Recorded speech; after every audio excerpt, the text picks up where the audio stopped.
Bienvenue à tous chez Thérapsie Capsule, la chaîne qui vous veut du bien, qui s'inspire, vous allez le voir, de l'hypnose ericksonienne, de l'analyse transactionnelle, de la PNL, programmation neurolinguistique et de plein d'autres choses. Aujourd'hui, rentrons dans le vif du sujet rapidement. Comment couper les liens? Comment se détacher définitivement d'une personne toxique, telle qu'un pervers narcissique ou un narcissique? Je ne reviendrai pas sur la distinction, mais c'est un et une, c'est masculin et féminin. La difficulté, vous allez le voir, c'est qu'on n'est pas du tout dans une configuration habituelle. Quand on est avec des personnes relativement saines et équilibrées, se détacher d'elles prend des fois un petit peu de temps, mais ça suit un cours normal. Notre cerveau n'a pas de doute, ou pas tellement. Il ne rumine pas, il ne se remet pas en cause, il ne rejoue pas le match. Tout simplement là, c'est très différent. Ici, votre cerveau vous trompe. Votre cerveau n'est plus un atout, comme d'habitude, parce que votre cerveau a été beaucoup trompé et il a mis en place des mécanismes qui vous maintiennent dans cette relation, qui font que vous avez du mal à la quitter. Alors il va falloir utiliser des techniques très précises. Cette vidéo d'ailleurs aujourd'hui sera composée essentiellement d'exercices pour couper ces liens, pour vous détacher. En programmation neurolinguistique, on sait une chose importante. On sait que quand on utilise une image, quand on voit une image d'une situation ou d'une personne, en fonction des modalités de cette image, on parle de sous-modalités, mais là pour simplifier, on parlera de modalités, on va ressentir des émotions différentes. Pensez par exemple à une scène avec un beau coucher de soleil, avec des couleurs, peut-être avec de la musique. Vous allez vraisemblablement ressentir du bien-être. Alors que si cette même image, vous la traitez différemment, c'est-à-dire vous retirez les couleurs, vous la mettez en noir et blanc, vous la diminuez de taille, vous retirez la musique, vous allez voir que vos émotions changent. Et bien ces sous-modalités aujourd'hui, définies par la programmation neurolinguistique, on va les utiliser pour vous aider à vous détacher complètement de cette personne. Je vais vous proposer de vous faire une image de cette personne, de voir où vous la voyez habituellement. Alors c'est une image dans votre esprit, mais vous allez peut-être vous dire, tiens, moi je la vois plutôt à gauche de moi, plutôt à droite, elle a telle taille, et je vais vous demander de noter, peut-être sur un petit papier, ce que vous ressentez quand vous voyez cette image. Logiquement, vous allez ressentir des sentiments, peut-être d'amour, de peine, de colère, des choses plutôt négatives. Nous, ce qu'on veut, c'est que cette image, elle devienne neutre, voire même répulsive, parce que ça va vous détacher, parce qu'à chaque fois que vous penserez à votre pervers narcissique ou à votre narcissique, quelle que soit la nature de cette relation, que ce soit amoureux, amical, familial ou professionnel, c'est la nouvelle image qui va s'imposer et elle va neutraliser progressivement vos émotions. Alors, dans ce premier exercice, notez, tiens, je revois l'image habituelle quand je pense à cette personne.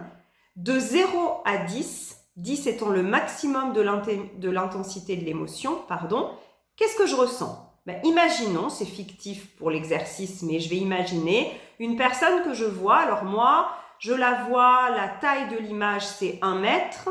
Je vois cette personne en couleur, je vois l'image qui bouge et je l'entends parler. L'intensité de mon émotion, de 0 à 10, je ressens de la peur à 7 sur 10 et je ressens par exemple de la colère à 5 sur 10. Première chose, notez tous les paramètres de l'image. La taille, est-ce qu'elle est en couleur, est-ce qu'elle est en noir et blanc, est-ce qu'elle est à votre gauche, en face de vous, à votre droite, au-dessus de vous?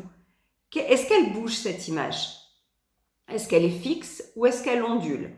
Est-ce que vous êtes dedans? Est-ce que vous vous voyez dedans? Comme si moi je voyais Vanessa dans l'image avec quelqu'un. Vanessa, c'est moi. Vous allez noter tous ces paramètres et ensuite vous allez un à un les modifier. C'est-à-dire que moi, mon image de 1 mètre qui était par exemple à ma gauche, je vais la mettre tout à ma droite et je vais la diminuer de taille. Je vais faire qu'elle ne va plus faire que 15 cm ou même moins. Ensuite, mon image, elle était en couleur, et je vais faire en sorte qu'elle soit en noir et blanc. Elle bougeait, il y avait des mouvements, je vais faire en sorte de la figer. Et je vais modifier comme ça tous les paramètres que j'ai trouvés. Si je me vois dans l'image, je me sors de l'image. S'il y a du son, je coupe le son. S'il n'y a pas de son, je peux au contraire ajouter une image, un son ridicule à mon image, de façon à lui faire perdre de sa puissance. Et vous allez vous entraîner à faire ces modifications et renoter l'intensité de l'émotion. Logiquement, cette émotion devrait beaucoup diminuer et aller vers quelque chose de plus en plus neutre, de plus en plus détaché.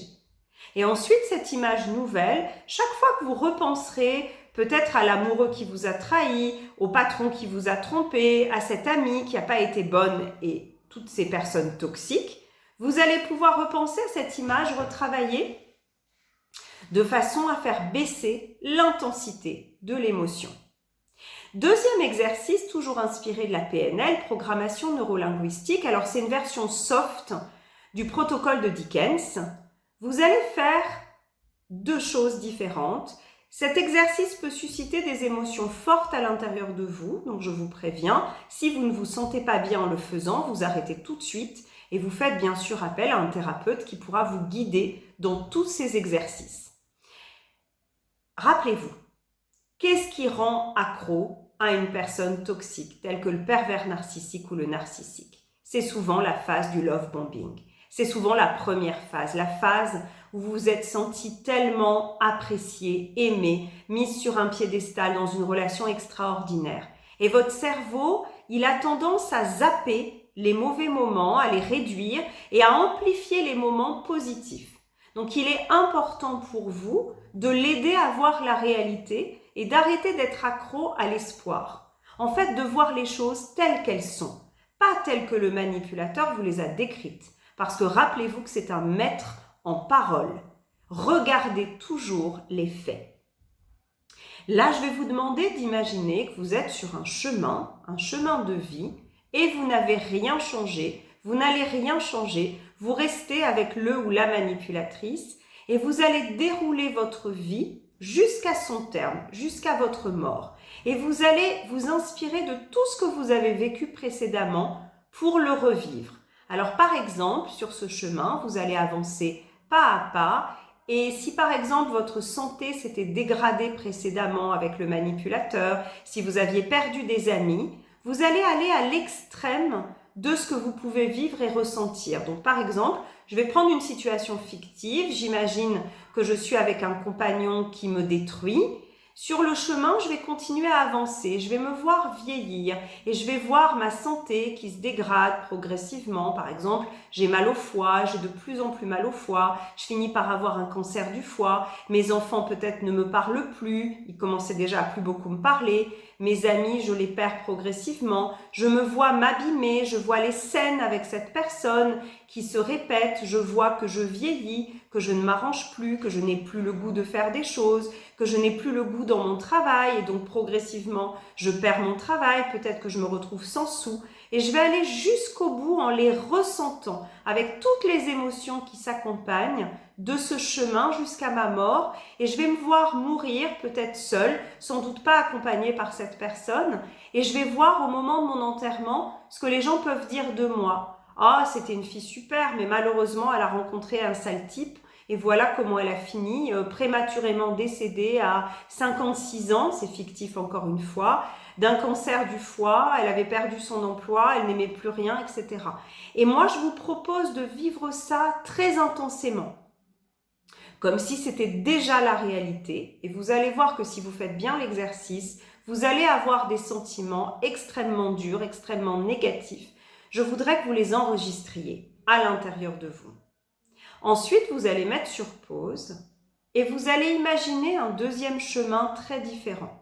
Le chemin que vous entreprenez là en regardant cette vidéo, où vous êtes en train de vous détacher de cette personne et vous allez imaginer la suite de votre vie progressivement détachée.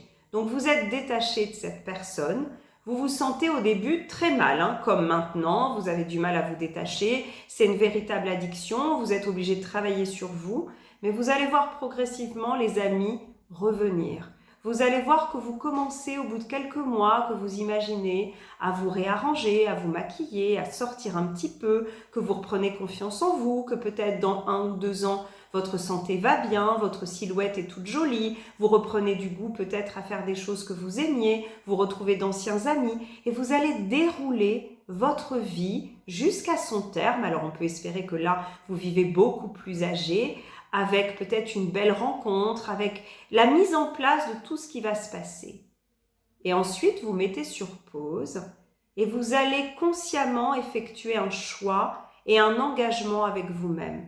Lequel de ces 2 chemins j'ai envie de vivre? Le premier, où je finis prématurément à 56 ans d'un cancer du foie toute seule, ou le second, où je vis beaucoup plus vieille, à 92 ans par exemple, entourée de mes enfants, de mes petits-enfants, avec plein de followers, avec une chaîne qui marche super bien, avec du plaisir, avec un homme qui m'aime jusqu'au bout, avec un autre homme bien évidemment, hein, pas le premier.